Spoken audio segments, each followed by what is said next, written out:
परिवार। हर रात की तरह आज भी मैं देर रात घर पहुंचा।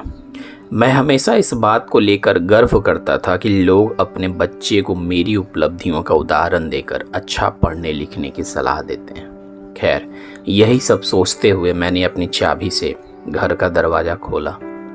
मुझे पता था कि जब तक मैं घर नहीं पहुंचता तब तक चंद्रानी को नींद नहीं आती थी, पर मैं अपने 5 साल की बेटी गुब्बू को नींद से जगाना नहीं चाहता था। दरवाजे की हल्की सी आहट पाकर चंद्रानी हमेशा की तरह कमरे से बाहर आई। तब तक मैं मुंह हाथ धोने बाथरूम की तरफ जा चुका था और हमेशा की तरह चंद्रानी खाना गर्म करके किचन में चली गई। हर रोज ऐसा ही होता था कि सुबह घर से निकलने के बाद हमारी मुलाकात रात को खाने पर ही होती थी। चंद्रानी को भी इस बात की तरह से कोई प्रॉब्लम नहीं थी, क्योंकि एक हाई क्लास सोसाइटी में अपनी साख बनाने के लिए हर किसी को इस हद तक मेहनत करना ही पड़ता है। खाना खाते हुए मैंने चंद्रानी से पूछा, क्या गुब्बू सो गई? हाँ, काफ़ी देर से आपका इंतज़ार कर रही थी, लेकिन फिर इंतज़ार करते करते सो गई, चंद्रानी ने शिकायत भरे लहजे में कहा। लेकिन हर बार की तरह मैंने मुस्कुराकर बात को टाल दिया। फिर अगली सुबह रात को देर से सोने के कारण हर रोज मैं सुबह देर से ही उठा करता था, लेकिन जब तक मैं उठता था तब तक मेरी बेटी गुब्बू स्कूल चली जाती थी।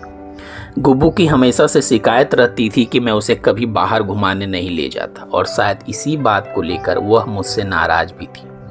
हमेशा की तरह मैंने उठकर चंद्रानी को आवाज़ लगाई और बाथरूम में गया। थोड़ी देर में ही चंद्रानी ने नहाने के लिए गर्म पानी ले आई।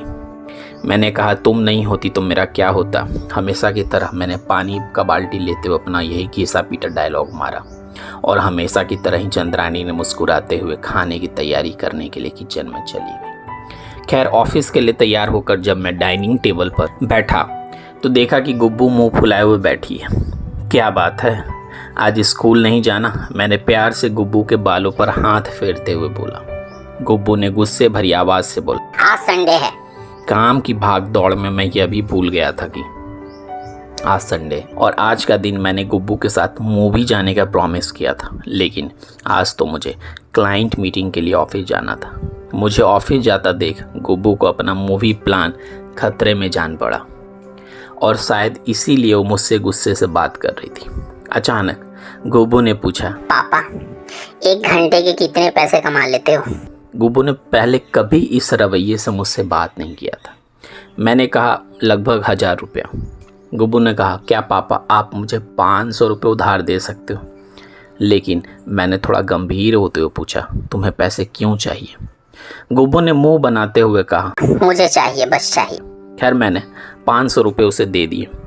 गुब्बू उठी और अंदर से अपनी गुल्लक ले आई।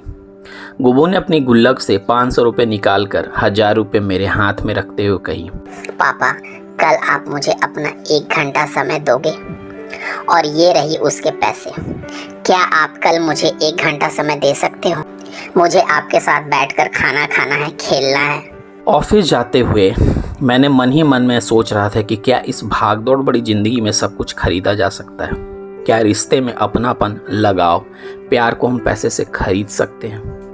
हालांकि मैं भी तो अपनी बेटी गुब्बू को यही सिखा रहा हूँ, और शायद आज के बहुत सारे पेरेंट्स अपने बच्चों को जाने अनजाने में यही सिखा रहे हैं, और कल यही बच्चे बड़े होकर हमारे साथ भी ऐसा ही बर्ताव करेंगे। तो दोस्तों, इस कहानी से क्या शिक्षा मिलती है? इस कहानी से यही शिक्षा मिलती है कि परिवार के लिए पैसे कमाने की चाह में हम परिवार को समय देना ही भूल जाते हैं। जिंदगी में सबके बीच तालमेल बैठाकर चलना ही समझदारी है। इसलिए ज़रूरत के समय अपने परिवार और बच्चे को समय दें, जिससे वो भावनात्मक रूप से आपसे जुड़ पाए। आज के लिए बस इतना ही। कहानी पसंद आए तो इसे लाइक करें, सब्सक्राइब करें, और दोस्तों भी शेयर करना ना भूलें।